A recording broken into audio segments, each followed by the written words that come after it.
हळवा बहरेल प्रीतही आपली. भाग 40. अक्षिता, तू जाऊन झोप, मी थोडा वेळ इथेच थांबते, पार्वती बोलल्या. पण अक्षिताचं लक्ष मात्र तिथल्या वस्तू न्याहाळण्यात होतं. तिने तिथली एक एक वस्तू उचलून निरखून पाहिली. त्यातल्या काही वस्तू उचलून तिने तिथल्याच एका पिशवीत भरल्या आणि ती घेऊन जाऊ लागली. अक्षिता, हे काय करतेस? हे सगळं कुठे घेऊन चाललीस? पार्वती तिला अडवत बोलल्या. आजी, या सगळ्या वस्तू मी माझ्या रूममध्ये घेऊन जातीये, मला त्या हव्या आहेत, अक्षिता पार्वतींना म्हणाली. अगं, पण रमानी इथे येऊन पाहिलं आणि तिला जर या वस्तू इथे दिसल्या नाहीत तर? पार्वती, डोंट वरी आजी, रमा मॅम 2 दिवस लग्नाच्या गडबडीतच असणार आहेत, त्याच्यामुळे मला नाही वाटत की त्या इथे येऊन हे सगळं बघतील, अक्षिता पार्वतींना समजावत बोलली. बरं ठीक आहे, पण जेव्हा तुला त्या वस्तू इथे आणून ठेवायच्या असतील तर आधी मला सांग, म्हणजे मी तुला इथे घेऊन येईन, कारण ही रूम कायम लॉकच असते. पार्वती, अक्षिताने हुंकार भरला. अक्षिताने ती पिशवी हातात घेतली आणि किचनमध्ये जाऊन पाण्याचा जग भरू लागली. तेवढ्यात तिच्या मागे कोणीतरी उभं असल्याचा तिला भास झाला. तिने इकडे तिकडे नजर फिरवली, पण तिला तिथे कोणीच दिसलं नाही. ती पुन्हा पाण्याचा जग भरू लागली. तेवढ्यात तिच्या तोंडावर कोणीतरी हात ठेवला. ती त्याच्या हाताची पकड सैल करू लागली, पण त्याने हात इतका घट्ट दाबला होता की हाताची पकड सैल होत नव्हती. ती व्यक्ती तिला ओढत ओढत घरातून बाहेर घेऊन जात होती. तिच्या हातातली पिशवी तिने इतके घट्ट पकडली होती की तिने हातातून सोडलीच नाही. रूममध्ये असणाऱ्या पार्वतींना तिने आवाज देण्याचा प्रयत्न केला, पण तिच्या तोंडावरचा हात अजूनच घट्ट दाबला गेला. ए, दार उघडा रे, त्यातला एक जण बोलला. लगेच गाडीचा दरवाजा उघडला गेला आणि अक्षिताला त्यात ढकललं गेलं. त्या माणसाने लगेच अक्षिताच्या तोंडावर चिकट टेप लावला आणि तिचे हात दोरीने बांधले. तिच्या डोळ्यावर रुमाल बांधला गेला. गाडीत सगळीकडे अंधार होता, त्यामुळे अक्षिताला त्या माणसांचे चेहरे नीटसे दिसत नव्हते, पण त्यांच्या बोलण्यावरून असं वाटत होतं तिने त्यांचा आवाज कुठेतरी ऐकलाय. तिच्या डोळ्यावरची पट्टी उघडली गेली होती. तिला अंधाऱ्या खोलीत नेण्यात आलं होतं. तिथे फक्त थोडासाच उजेड दिसत होता.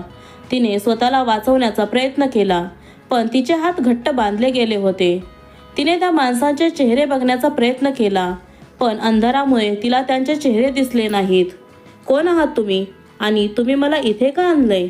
अक्षिता, आपला तर खूप जुना हिशोब आहे, पण आम्हाला आत्ता जी सुपारी मिळाली होती ना, ती तुझीच मिळाली, ती माणसं मोठ्याने हसत बोलली. जुना हिशोब? अक्षिता, हो, जुनाच हिशोब आहे.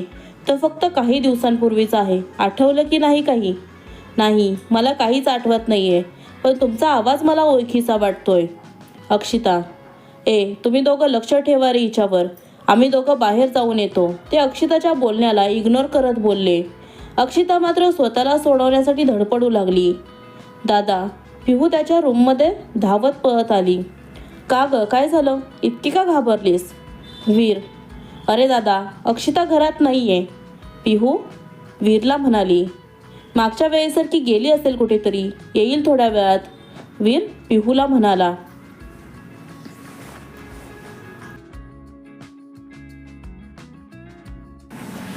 नाही दादा, मी जेव्हा रात्री तिला पाणी आणायला खाली जाताना पाहिलं होतं, पण परत मला ती वरती येताना दिसलीच नाही आणि आता ती तिच्या रूममध्ये सुद्धा नाही. पिहू, तू घरात कोणाला काही विचारलंस का? कदाचित ती कोणाला तरी सांगून गेली असेल. वीर, तिने घरात कोणाला काहीच सांगितलं नाहीये, पण ती रात्री आजीला भेटली होती खाली. तिच्याशी बोलून ती किचनमध्ये गेली होती पाणी आणायला. सकाळी नोकर सांगत होते की पाण्याचा जग अर्धाच भरला होता आणि तो जग तिथेच किचनवरती तसाच होता. पिहू, मग ही पाण्याचा अर्धा जग सोडून कुठे गेली? वीरच्या मनात प्रश्न आला. दादा, मला वाटतंय नक्कीच काहीतरी गडबड आहे. ती असं कोणालाही न सांगता बाहेर जाणार नाही, आणि जरी गेलीस तरी निदान मोबाईल तरी घेऊन गेली असती, पण तिचा मोबाईल सुद्धा रूममध्येच आहे. पिहू वीरला म्हणाली. मी जाऊन बघतो, वीर पिहूला दिलासा देत बोलला.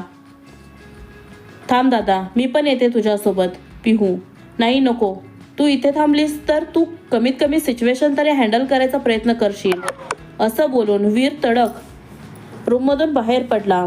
तिथून तो सरळ अक्षिताच्या घरी आला. तू इथे काय करतोयस आणि तुझी हिंमत कशी झाली इथे पुन्हा यायची? अंकुर त्याच्यावर आवाज चढवत बोलले. तुम्हाला तुमच्या मुलीची थोडी पण काळजी नाही का? ती कशी राहते, कुठे राहते, कोणासोबत राहते?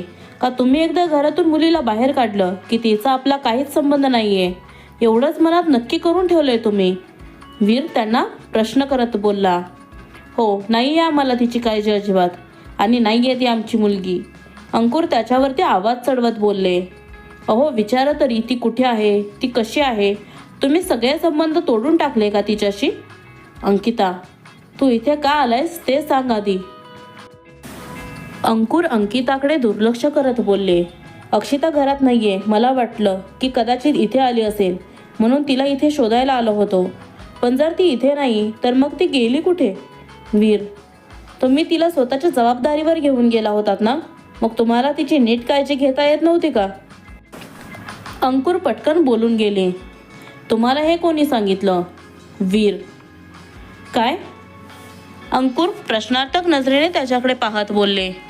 म्हणजे तुम्हाला माहीत होतं की अक्षिता माझ्यासोबत माझ्या घरात राहते ते, पण तुम्हाला हे सगळं कोणी सांगितलं? तुम्ही तिचा पाठलाग करत होता का? वीर, मुलगी आहे ती माझी, मी तिचा पाठलाग कशाला करेन?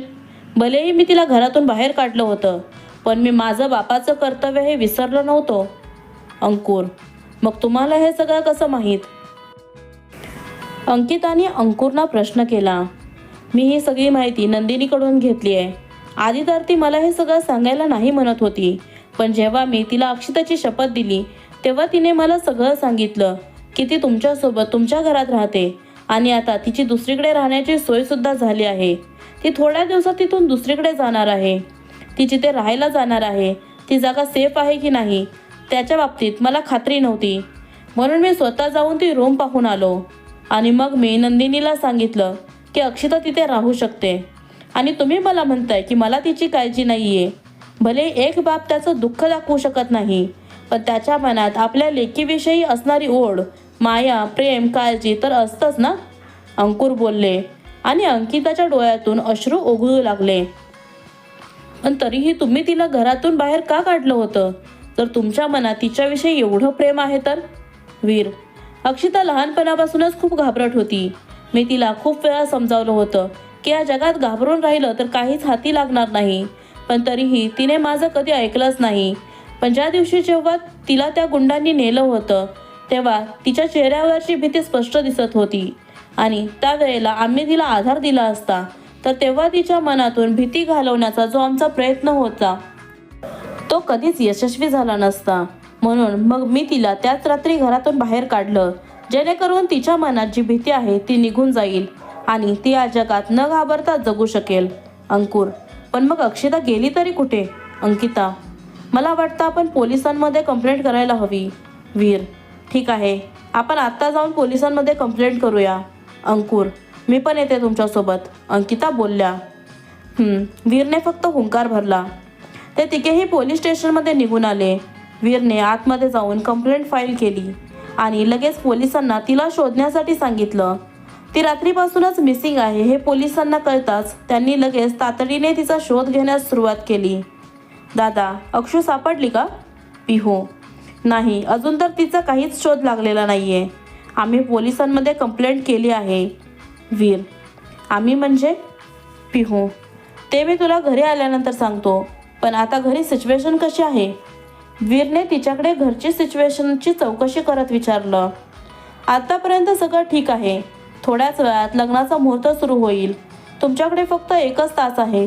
तुला 1 तासात परत यायचं आहे, नाहीतर पुन्हा त्याच्यावरून घरात वाद सुरू होतील. पिहू वीरला समजावत बोलली.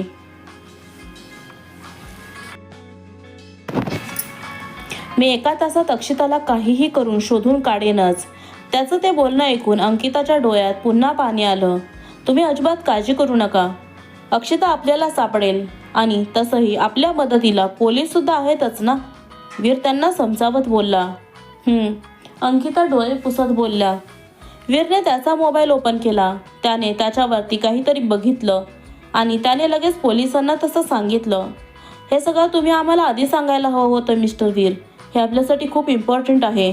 याच्यामुळे अक्षिता मॅडमना शोधायला आपल्याला फारसा वेळ लागणार नाही. पोलीस वीरला म्हणाले, सॉरी, ही गोष्ट माझ्या आधी लक्षातच आली नव्हती, परंतु जसं अचानक मला आठवलं तसं मी तुम्हाला लगेच इन्फॉर्म करतोय. वीर पोलिसांना म्हणाला, तुम्ही त्यांना असं काय सांगितलं की त्याच्यामुळे त्यांना लगेच हेल्प होणार आहे? अंकुरने वीरला प्रश्न केला. आमच्या गेटवरती CCTV कॅमेरा आहे, त्याच्यामध्ये एक गाडी दिसली. ती गाडी खूप वेळ गेटवरच उभी होती, पण अचानक लाईट्स गेल्यामुळे पुढचं फुटेज दिसत नाहीये, पण जेवढं दिसतंय त्यातून त्यांना नक्कीच हेल्प होईल. वीर पोलिसांनी ते CCTV फुटेज पुन्हा पुन्हा निरखून पाहिलं. त्याच्यात गाडीचा नंबर दिसू लागला. त्यांनी त्या गाडीच्या मालकाची सगळी हिस्ट्री काढली. त्याच्यावरून असं समजलं की ती गाडी एका गुंडाची आहे. वीरने सुद्धा ते फुटेज पाहिलं तर त्याला सुद्धा ती गाडी थोडी ओळखीची वाटली. त्याने आठवायचा प्रयत्न केला, पण जेव्हा त्याला ते आठवलं तेव्हा त्याच्या पायाखालची जमीनच सरकली. त्याचा चेहरा रागाने लालबुंद झाला होता. काय झालं? तुम्ही इतके का चिडलाय? अंकितांनी वीरच्या चेहऱ्यावरचा राग पाहून विचारलं. ही तीच गाडी आहे आणि मला वाटतं ही माणसं सुद्धा तीच असावीत ज्यांनी अक्षताला त्या रात्री किडनॅप केलं होतं. वीरच्या तोंडून हे वाक्य ऐकून अंकुररावांचा सुद्धा पारा चढला. आता सुद्धा त्या अक्षताला तिथेच घेऊन गेले असणार जिथे मागच्या वेळी नेलं होतं. अंकिता, नाही, ते गुंड आहेत. ते त्यांचे प्लॅन सतत बदलत असतात. यावेळी त्यांनी त्यांची जागा नक्कीच बदलली असणार. वीर सूर्य बराच वर आला होता. कदाचित सकाळच्या 8-8:30 वाजले असतील. खिडकीच्या काचेतून सूर्याची किरणे अक्षताच्या तोंडावर पडत होती. त्या किरणांमुळेच तिला जाग आली. तिने आजूबाजूला पाहिलं तर तिथे कोणीच नव्हतं. तिच्याजवळ टेबलवर एक बाटली ठेवली होती. ती बाटली उचलायला जाणार तोच तिला कोणाच्या तरी येण्याची चाहूल लागली आणि ती तशीच पडून राहिली. ह्या शुद्धीवर येते की नाही काय माहीत. त्यातला एक जण दुसऱ्याला म्हणाला, येईल रे ती शुद्धीवर, आणि आज नाही आली तरी आपल्यासाठी तर चांगलंच आहे ना बबन. त्यातला दुसरा म्हणाला, एकदा का मॅडमचं काम झालं की मग आपल्याला आपले पैसेही मिळतील आणि पोरगीसुद्धा आपलीच. बबन मोठमोठ्याने हसत बोलला, मला आपल्याच एका माणसाकडून कळलंय की ह्या पोरीच्या कोणीतरी पोलिसांमध्ये कंप्लेंट केली आहे. पोलीस आपल्याला सगळीकडे शोधतायत. राख्या धावत येत बोलला, पोलीस किती पण तपास करू देत रे, पण ही जागा त्यांना कधीच सापडणार नाही. आतापर्यंत आपण किती झोल केलेत पण कधी सापडलो नाही आणि आजही नाही सापडणार. फक्त आपल्यापैकी कोणीसुद्धा बाहेर जाऊ नका, जेणेकरून आपल्यावरती कोणाला संशय येईल. बबन त्यांना समजावत बोलला. अरे देवा, आता जर हे सगळेच इथे थांबले तर मला बाहेर कसं जाता येईल? अक्षिता मनात विचार करू लागली. ही मुलगी तर आत्ता बेशुद्ध आहे. आपण तिकडे जाऊन पत्ते खेळत बसूया. तसंही आता बसून तरी काय करणार आहोत आपण? असं म्हणत सगळेजण तिथून उठले आणि दुसरीकडे जाऊन बसले.